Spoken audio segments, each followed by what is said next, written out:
Let me welcome all of you to the United States Capitol Historical Society's public history work. For those of you who don't know, and those of you who may not remember, the United States Capitol Historical Society was established in 1962 with a charge to share the history of the Capitol and the people who work in it in a manner that inspires informed patriotism. And we do that through a series of civic education work, through public history, through specialty tours of the Capitol, and also by working with donors who are interested in investing in the Capitol's art program, particularly the art program that commemorates people who have been chairs of committees. So all of that is part of our work. We are a nonprofit organization that exists because of the support of our donors. So we thank you very much for being members and donors.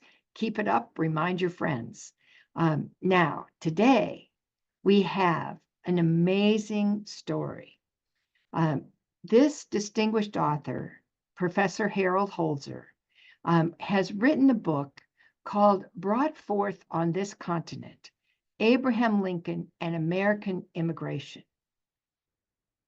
Dr. Holzer, as he discusses his book, will focus on President Lincoln and his stance on immigration at the context, talk about turbulent times that he served during the Civil War. In the 3 decades before the Civil War, some 10 million foreign-born people settled in the United States, forever altering the nation's demographics, culture, and perhaps most significantly, voting patterns. America's newest residents fueled the national economy, but they also brought enormous changes in the political landscape and exposed an ugly and it's sometimes violent vein of nativist bigotry. Abraham Lincoln's rise ran parallel to this turmoil, and even Lincoln himself did not always rise above it. Tensions over immigration would split and ultimately destroy Lincoln's Whig Party years before the Civil War. Yet the war made clear just how important immigrants were and how interwoven they had become in American society. Harold Holzer, winner of the Lincoln Prize, charts Lincoln's political career through the lens of immigration, from his role as a member of an increasingly nativist political party to his evolution into an immigration champion, a progression that would come at the same time as he refined his views on abolition and Black citizenship. An utterly captivating and illuminating work brought forth on this continent assesses Lincoln's life and legacy in a wholly original way, unveiling remarkable similarities between the 19th century and the 21st. Professor Holzer is the recipient of the 2015 Gilder Lehrman Lincoln Prize, one of the country's leading authorities on Abraham Lincoln and the political culture of the Civil War, and was appointed chairman of the U.S. Abraham Lincoln Bicentennial Commission by President Bill Clinton, awarded the National Humanities Medal by President George Bush, and currently serves as the director of the Roosevelt House Public Policy Institute at Hunter College in the City University of New York. Professor Holzer has invited us to have a real conversation with him today. So he's going to start the conversation telling us about what he learned when he wrote this book and what he found. And all of you are able to participate by putting your notes in the Q&A, and I will field those questions to him so that we can have a robust conversation during our hour together. And even better, he's given me the privilege to call him Harold during the conversation. So Professor Holzer, please start. Thank you so much. It's a great honor and a pleasure to be back, albeit by Zoom, at the U.S. Capitol Historical Society, and um, um, a clear reaffirmation of the civility with which your conversations and events are always managed. To see someone born in Cleveland and someone born in New York speaking, quite nicely to each other, even as our two cities are locked in a vicious battle for the American League pennant between the Guardians and the Yankees. I know We you will don't. call them the damn Yankees, but I know. And I won't tell you the adjective we use for the Guardians here in New York. And looking at the dome in the background reminds me of, I guess, the greatest day of my Lincoln career, which was February 12th, 2009, the 200th birthday of Lincoln, at which we gathered in the rotunda under the dome with President Obama and Speaker Pelosi and other Senator Durbin, who was the co-chair of the committee, Congressman Ray LaHood, with John Lewis in the audience, to whom I directed my introductory remarks because President Obama gave the speech that I had prepared. It was quite a moment. So I talked about John Lewis. Anyway, great memories of that event. But we're here to talk about the persistent, seemingly intractable issue of immigration. And I just wanted to take some time to talk about conditions in the Lincoln era. And I think we sometimes don't realize that the Constitution gave the federal government the right to oversee naturalization, but made no mention of immigration. And so the federal government really did not have a role in immigration until the courts and Congress affirmed a federal control beginning in the 1880s. So we went 100 years with state regulations and state policing being the only force of supervision with entirely different rules. Most European immigrants, and my book is really about European immigration, came to Boston, New York, Philadelphia, a bit to Georgia, but mostly in the North, where, frankly, there was more opportunity for free labor, as opposed to the South, where there were not entry-level jobs because they were being done by enslaved people.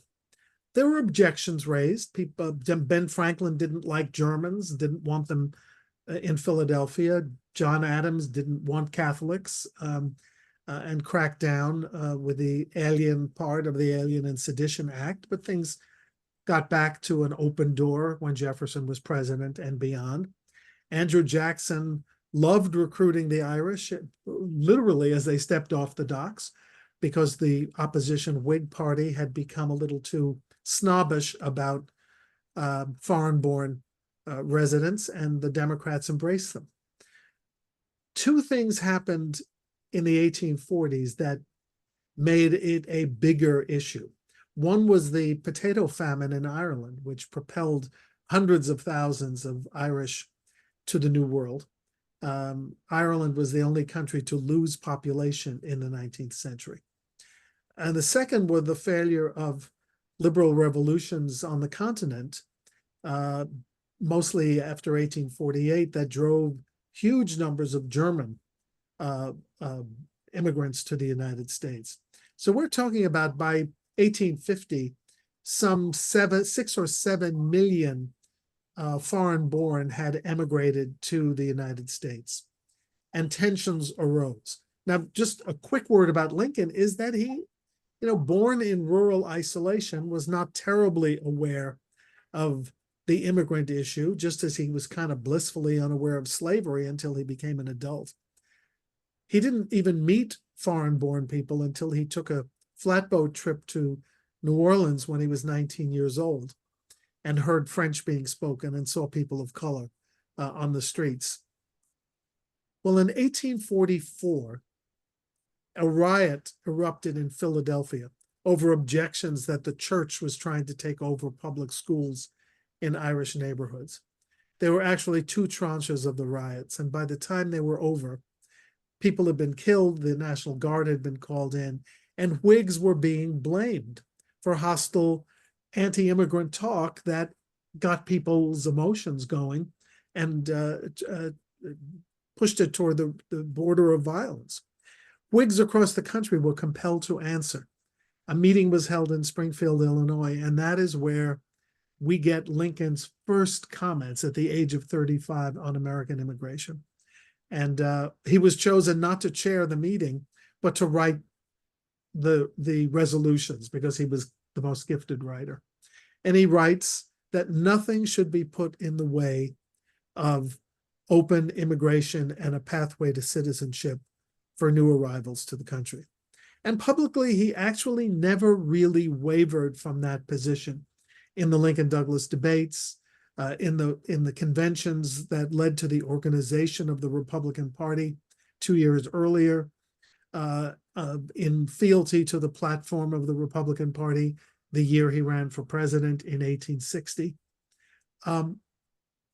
Jane, you mentioned that it's a checkered record, and the reason it's checkered to some degree is that unlike other emerging Republicans and progressive Whigs in the East, Lincoln never quite brought himself to condemn the nativist movement that metastasized into the formation of the Know Nothing Party in the 1850s with significant success. Mayors, senators, governors, congressmen, and in 1856, a third-party candidacy for president that is running on anti-Catholicism. Ex-President Millard Fillmore, who receives 22% of the vote. Lincoln's explanation was, I will try to fuse, that was his word, with anyone who is anti-slavery. So that meant not turning off the nativists in Illinois. Unfortunately, it created a lot of antipathy to him and to the emerging Republican Party by Irish-born voters. And German-born voters who were moving west in great numbers had to be convinced that Lincoln was true on his original assertion that he would welcome immigration. And remember, there's no such thing as illegal immigration. It's all legal. It is all flowing naturally. By the way, in that period, all one had to do after arriving, literally stepping off a boat, is register your name, your country of origin, and 5 years later, you could return to the registry office and you were there then and there entitled to citizenship and voting rights. When we think of how long people have been living in the shadows in the United States, or as dreamers in colleges like Hunter, where I work, it's not of the American tradition to make people linger in obtaining their rights as citizens. I will spend 1 minute on Civil War recruitment and how Lincoln's views were changed abruptly with the firing on Fort Sumter in April 1861. He's now president. He's spoken again en route to Washington about his belief that nothing should be placed in the way of people trying to obtain passage to America and citizenship. After the firing on Fort Sumter, 100,000 people gathered at Union Square in New York City for a rally to promote recruitment into the Union Army. And there was kind of a side rally at which German and Irish speakers renounced dual citizenship, asserted their patriotism to the Union, and whether Irish Democrats or German Republicans stood up for the Union and the flag of Fort Sumter, which was actually on display at the tattered flag of Fort Sumter. Lincoln took enormous inspiration from this gathering and began working on a memorandum of recruitment of Irish generals. At that point in our military history, there was no standing army, and citizen army recruitment was the thing. Political people could organize regiments and march to the defense of the Union. And Lincoln specifically wanted Democrats so that his would not be a Republican-only war to save the Union. So he went after a Democratic Irishman who had interesting backstories were actually recommended and endorsed by the Archbishop of New York, John Hughes. I'll give you a couple of typical examples. Michael Corcoran, an emigre from Ireland, a member of the Fenian Brotherhood.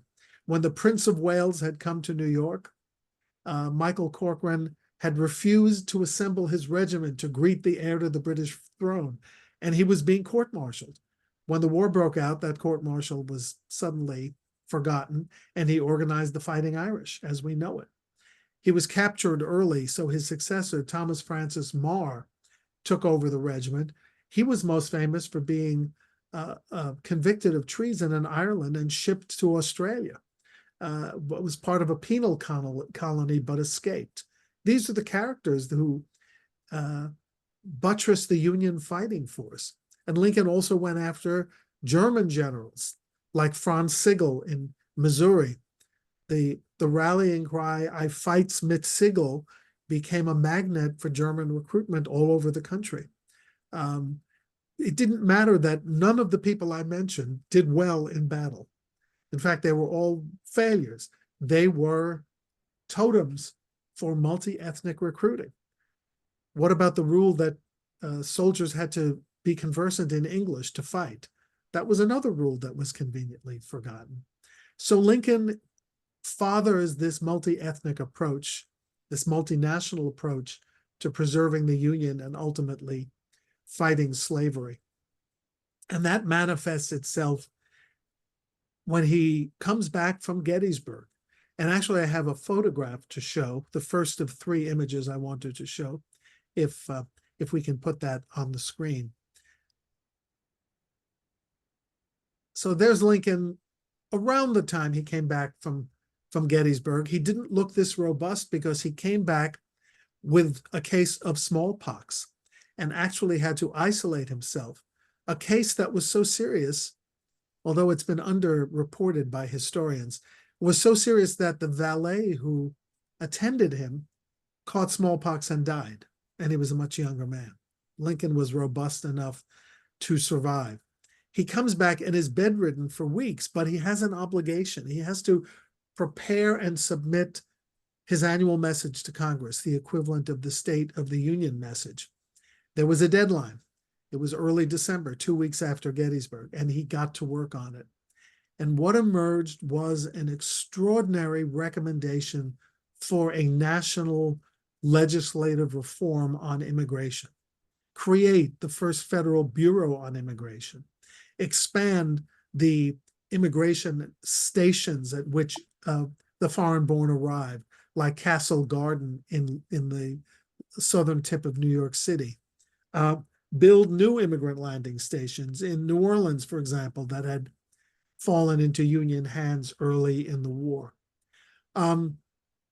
Most astonishing of all, Lincoln actually proposes that the federal government underwrite ocean passages of the foreign-born.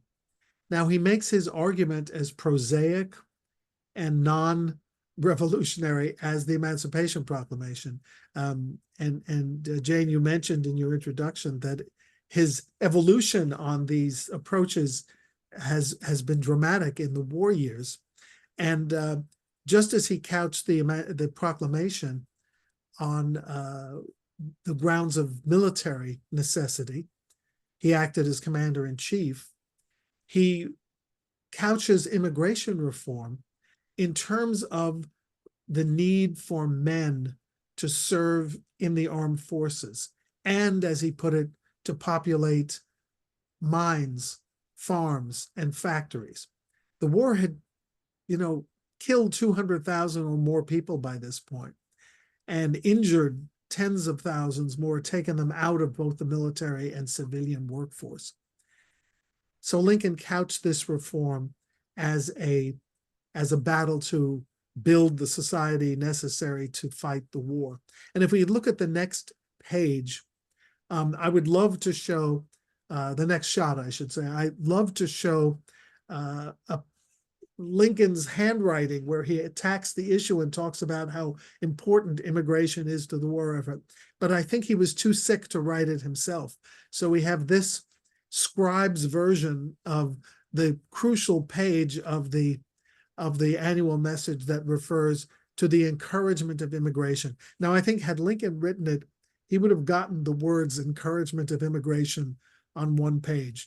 But because it was a scribe, just our luck in terms of having a wonderful historical artifact, a system for the encouragement of immigration is on the very last line. And the word immigration is broken. There's a hyphen after I am. So there's the word immigration finished on the next page. Now, I'd love to say that my heart would like to say, not my historian's head, but my heart, that the Congress agreed to do federal support for immigration voyages. That was a bridge too far. Both Democrats and Republicans renounced that, and in not very pleasant terms. But there was a reform. And maybe we can just go back to the photograph of Lincoln. Lincoln signed immigration reform. He then proposed another bill the following year to cure some of the deficiencies in the bill. And in his last message to Congress, by the way, he signed immigration reform on Independence Day, 1864, and would have signed the next bill had he lived to Independence Day, 1865. But by that last annual message, a year after the one that called for immigration reform, he said that Providence had appointed him to enlarge the country with the foreign-born. Immigration was ordained by Providence to enrich the country. And when we think of the times that Lincoln used God to defend his positions, they're rare, but they're very meaningful and powerful. He had said in a private meditation that if God willed that the war continue, it must continue. He had said to his cabinet, as it considered whether the timing was finally right to issue the Emancipation, Lincoln said, I made a vow with God that if Robert E. Lee and his army were driven out of Maryland at Antietam, that I would issue the proclamation, and therefore I will entertain no criticism or debate from the cabinet. And just a few weeks after that final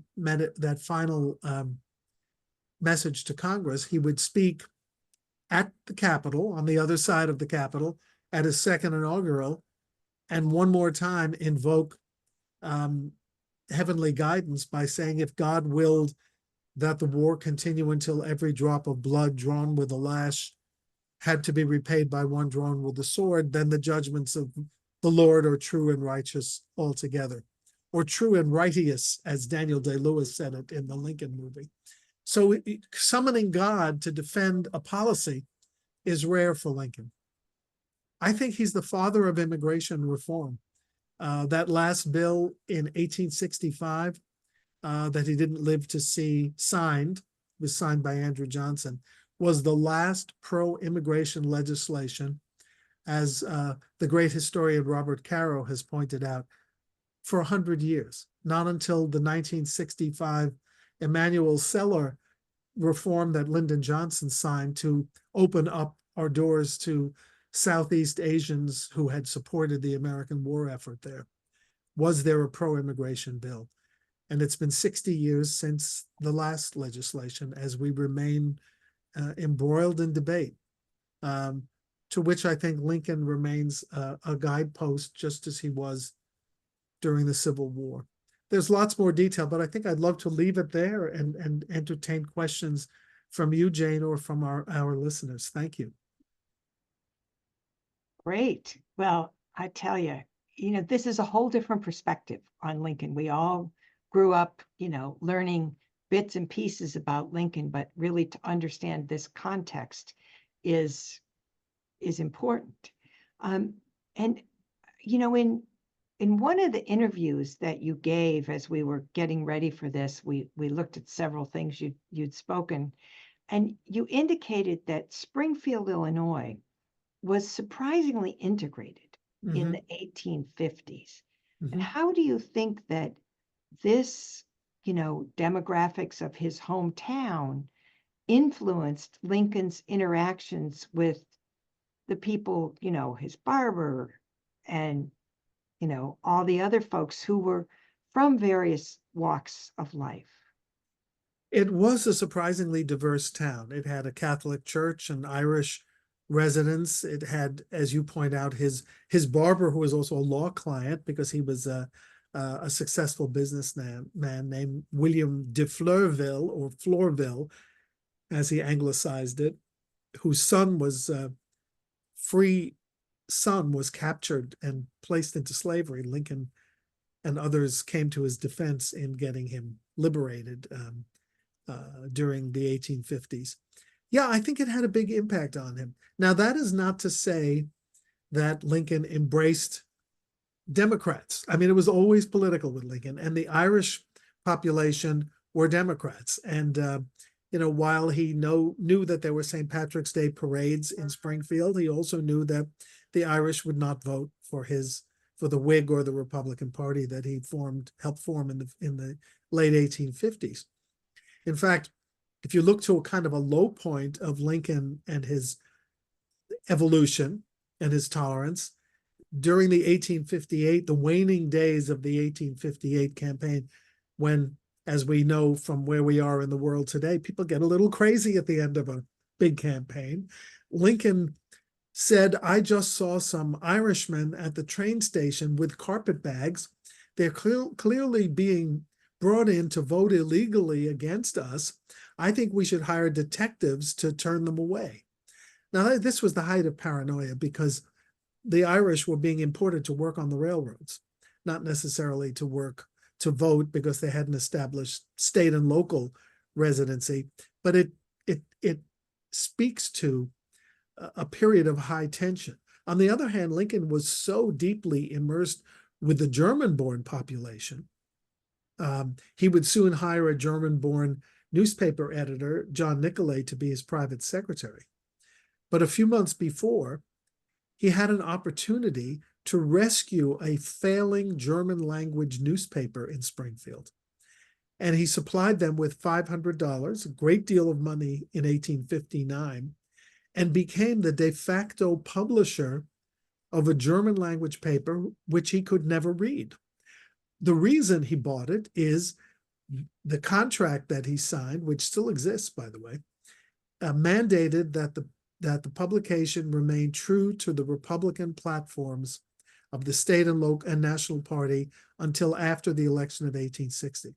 So he was buying a campaign organ to publish pro-Republican dogma throughout the big race to come for the presidency. So yes, deeply involved in his hometown, resistant to the Irish Democrats, embracive and creative when it came to the German Republicans. And we think the idea that the media is biased is new. It's not new. The fact that it was unbiased was recent. That only came in the 1890s. But it was definitely a Fox MSNBC world in print. Every town with more than a few thousand residents had a Democratic newspaper and a Republican newspaper. And if you read not just editorials, but news reports of events, you got totally different pictures of what had occurred, depending on the party slant of the newspaper. Now, what was Lincoln's own background? Where did his family come from, and how did they get to the United States? He knew very little about his family. As far as he was concerned, they came from Virginia, but in fact, they came in we only know about the paternal ancestry. The Lincoln ancestor, Samuel, something like his 10th removed grandfather, arrived in the 1630s as an apprentice weaver from England, settled in Massachusetts, and then eventually moved south and west from Virginia to Kentucky. We know almost nothing about his mother's side, which has led over the generations to myths about her parentage, her legitimacy. For many years, there was speculation that her child was her mother was born out of wedlock and must have had a rich, intelligent, land-owning father, because how else could we explain Lincoln's emergence as such a brilliant mind and personality out of, the knob creeks of Kentucky. So that much we know. So he was, he was an Anglo-Saxon. So we say. Yeah. And, what the other thing is, we talk about immigrant communities when, in fact, Lincoln's own heritage was an immigrant community, for Yes. the Native Americans who are already here.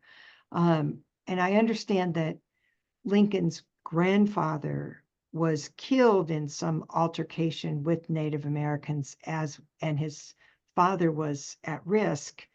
Can you describe Lincoln's sort of relationship with Native American people?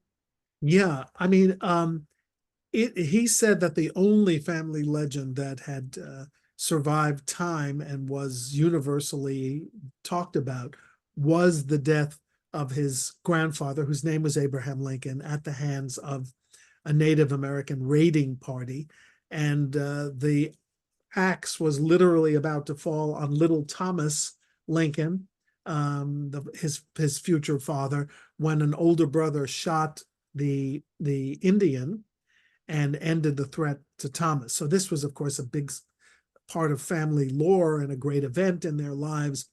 And in the 1830s, Lincoln volunteered for a state militia to combat you could call it, according to white settlers, an invasion of Illinois by the Sauk Indian chief Black Hawk, who had broken a treaty that had exiled him and was returning to Illinois. Lincoln had saw no military action in this war. He once joked in Congress that the only blood that was drawn from him during the war was drawn by mosquitoes.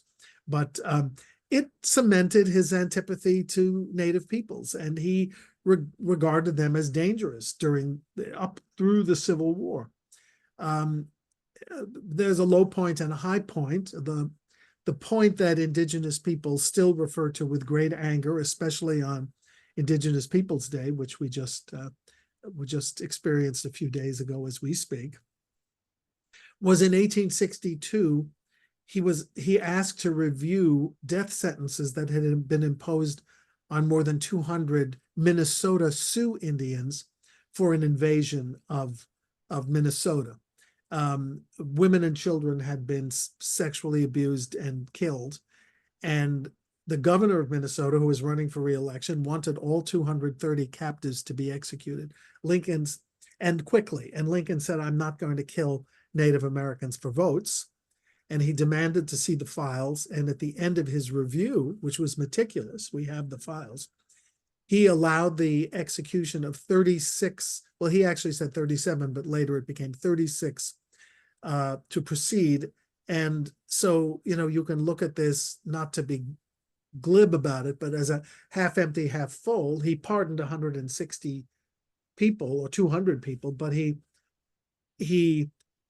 gave the go-ahead to the biggest mass execution in American history. 36 Native people killed in a public execution. Interestingly, in the birthplace of Tim Walz, Mankato, Minnesota. The good thing is he did try to reach out and had a huge delegation of Indian chiefs at the White House for an extraordinary meeting the following year.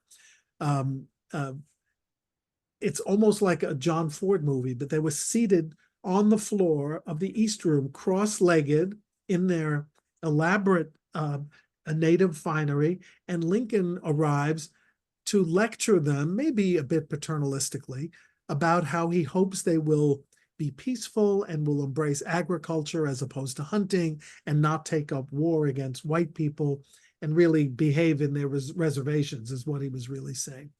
He does try to reform the Indian Bureau as well, by the way, which was plagued by corruption for many, many years.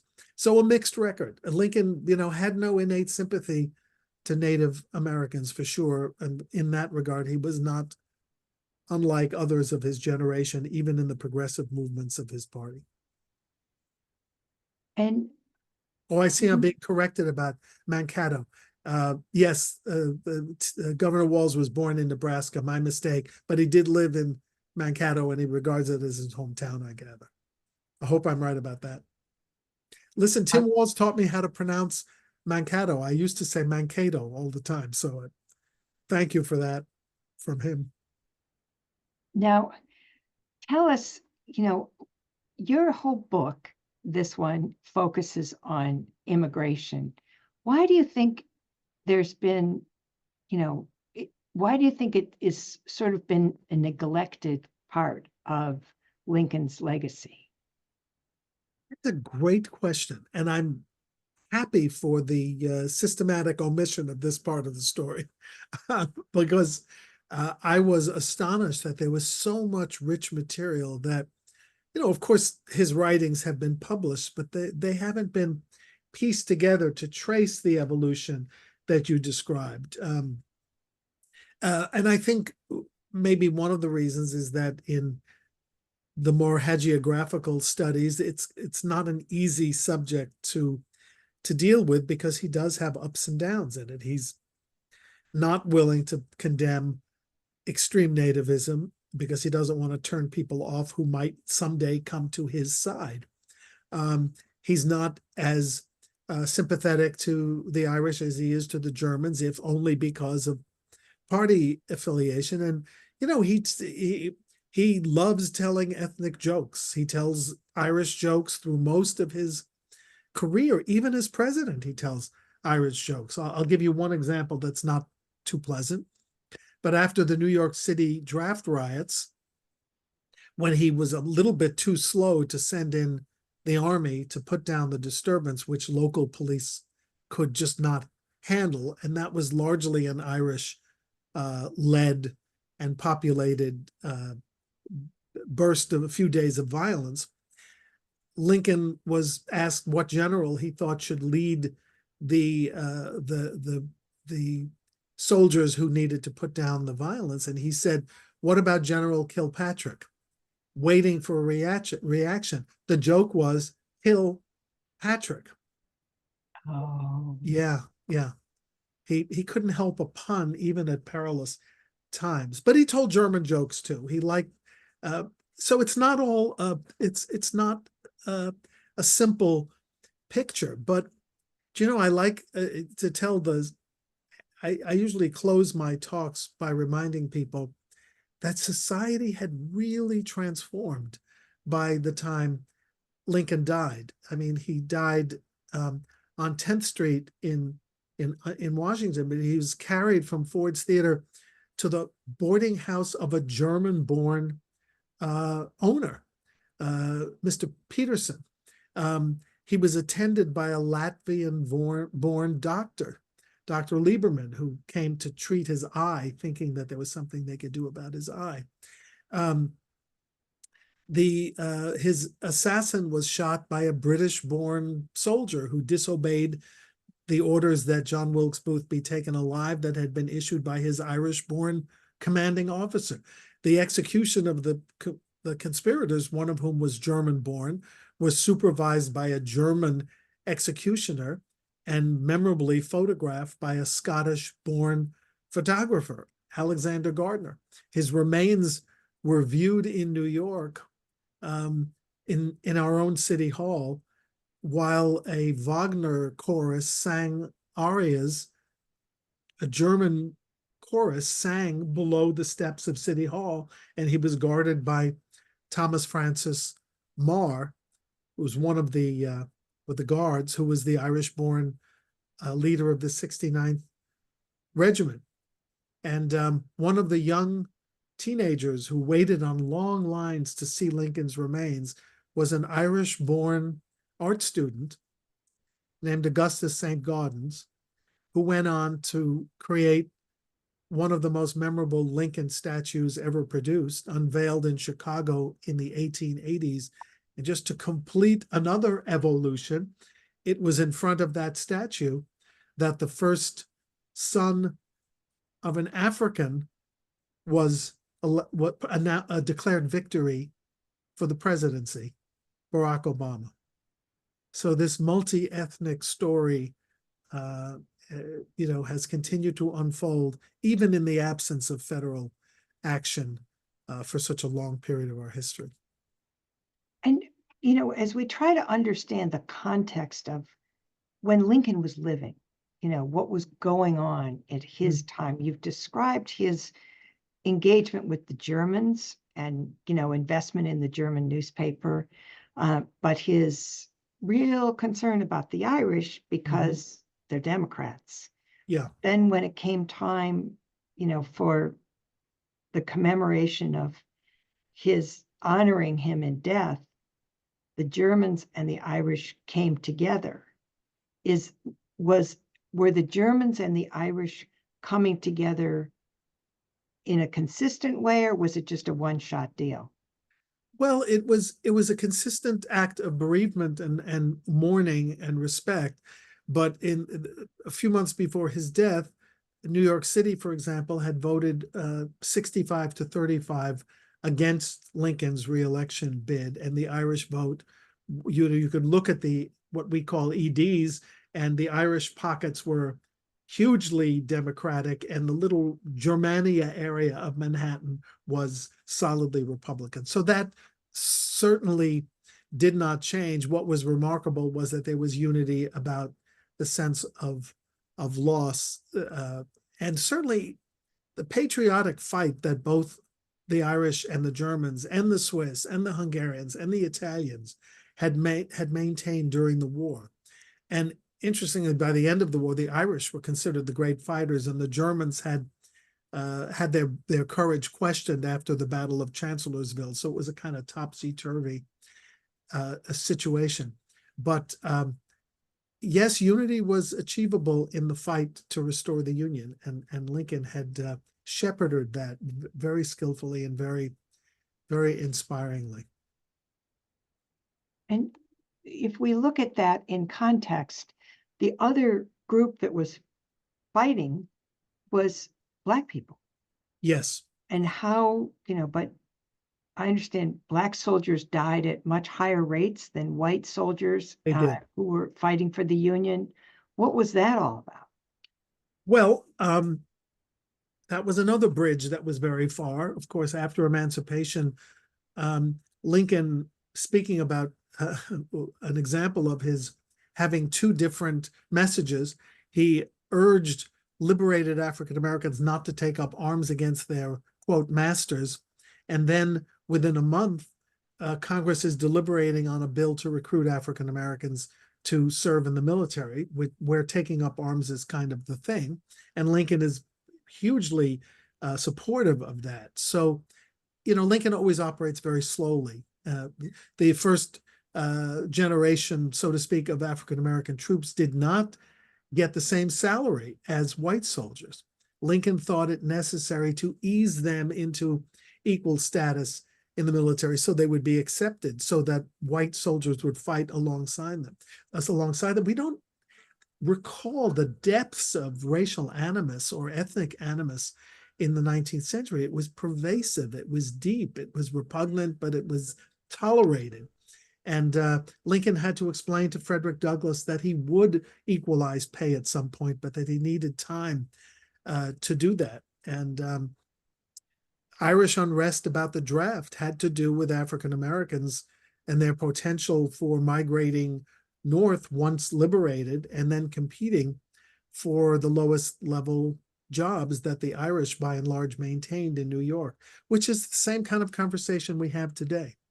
Immigrants are taking jobs. Well, yes, but are you willing to do those jobs? No, we're not willing to do the jobs. We're not harvesting crops. We're not doing construction work in big cities. It's just, again, if you want to look at what the huge problem is that we don't really look at our history consistently enough outside of wonderful organizations like yours, which inspire and direct us to examine the past in order to illuminate the future. And we've forgotten that of this contested legacy, and how Lincoln, even though it hasn't been widely reported, saw a way out of it, enlarge the country, welcome the foreign born, to replenish the losses that we endured during the war and to build a multi-ethnic society of city workers, factory workers, miners, and farmers.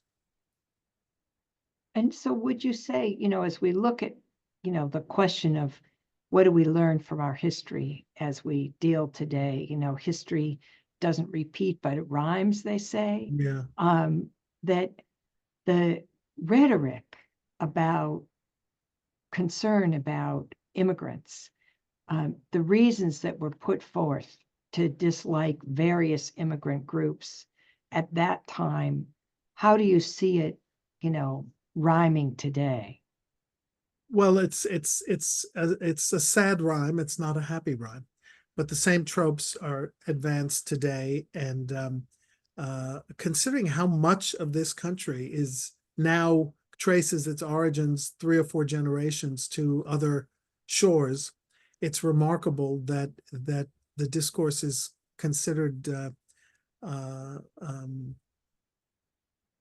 proper in the current dialogue. I go back again, trying to remain historical and not political. When people ask me, well, okay, Lincoln was flirting with nativists, but he was also saying the right things publicly. So how do we know he really cared about the foreign-born? And I illustrate his moral convictions by going back to a speech he gave in Chicago around Independence Day, 1858. He had just unwisely declined an invitation to a German picnic, quote unquote, which would have been a smart thing to attend during his senatorial campaign because that's where the votes are, Germans. Anyway, he may have felt a little guilty, but he gets to Chicago a few days later, speaks from the balcony of the Tremont House, the biggest hotel in Chicago. And it's an Independence Day speech. He looks out at the crowd, and clearly he sees an unexpected group of foreign-born, including the person who had invited him to the picnic, who was a very big guy and very discernible from the platform. And he said, I look out at this group, and of course we're here to honor the founders and the descendants of those founders who created our country. But I look out at this crowd and I see Germans, Irishmen, Swiss, people who have come here more recently. But according to the Declaration of Independence that the framers adopted, they are entitled to all the rights of the founders. They are the blood of the founding generation. So I just leave that thought with our viewers. He never said that they were genetically inferior. He never said that they were poisoning the blood of the founding generation. He said that by the precepts under which we founded the country, they were the blood of every American in the United States. It is certainly an inspiring answer that he would put forth. If you think today about his personal beliefs, the evolution of his personal beliefs, his experience, that it was also a time where, as you said in your earlier comments, there wasn't a federal immigration policy. No. Every state had their own deal. Everything was different and moderately confusing, or majorly confusing, if we would say. And we try to look at what are the lessons that have been learned. An immigration bill got passed in 1865. It took 100 years for the next immigration reform bill to get passed, and there have been fits and starts since then, but we haven't yet gotten there. What do you think we should learn from this whole conversation?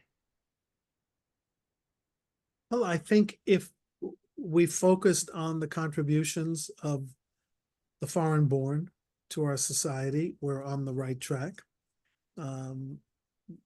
Immigrants, I mean, from Francis Lieber to Albert Einstein to, people who were driven out as refugees in different periods of time, have contributed enormously to making this ours the greatest country in the world. largely because of the diverse wellspring of brains and heart and commitment that we draw out of our out of immigration, even if it's not sanctioned in the way that it was by the founders. And by the way, originalists might look back at that founding sentiment that citizenship can be granted by constitutionally, but not the right to enter as a migrant or a refugee or an immigrant. So the lesson is tolerance. The lesson is expansion. The lesson is extending a hand, an open hand and not a clenched fist, which Lincoln was committed to doing. We really need to have the kind of national reckoning that the United States did in the 1850s about whether we're going to close ourselves off or continue to enrich our population, our wealth, our labor source, by keeping our door ajar, even if it's not quite open in the way that Emma Lazarus envisioned when she wrote the poem for the Statue of Liberty. Well, Harold, I am so grateful that you took the time to be with us and to answer our questions, to write the book. It is inspiring me to go through the book and learn even more. What we do with this is when we send people a note about the video so that they can look at the video, we do give them information about the book so that people can get the book and read it from their library or buy the book. Either way is wonderful. And we are always grateful to our members and supporters for being with us. And we hope that you will share this video. It's available on YouTube. We do these as really as a public service. And so the opportunity to share is available as you share it with your friends. We hope you'll remember to tell your friends to join and become members of the society. We've got a couple of really interesting things coming up. We have a in-person and live stream book talk with Dr. Robert Watson. Some of you may remember he's a regular with us. He's written a new book, Rebels at the Gate, and that is coming up on Tuesday. It's an unusual time, Tuesday, October 29th at 6 p.m. Here at the Society. Please, look for that as an opportunity. And then coming up on Thursday, November 7th, after the election, when hopefully we know who's won the election, historian Alan Lichtman will talk to us about the 13 keys to the White House. So that should be an interesting conversation, particularly as we're thinking about who will be inhabiting the White House. And then coming up on November 14th, we have art historian Fred Pointer talking about Native American sculptures in the Capitol.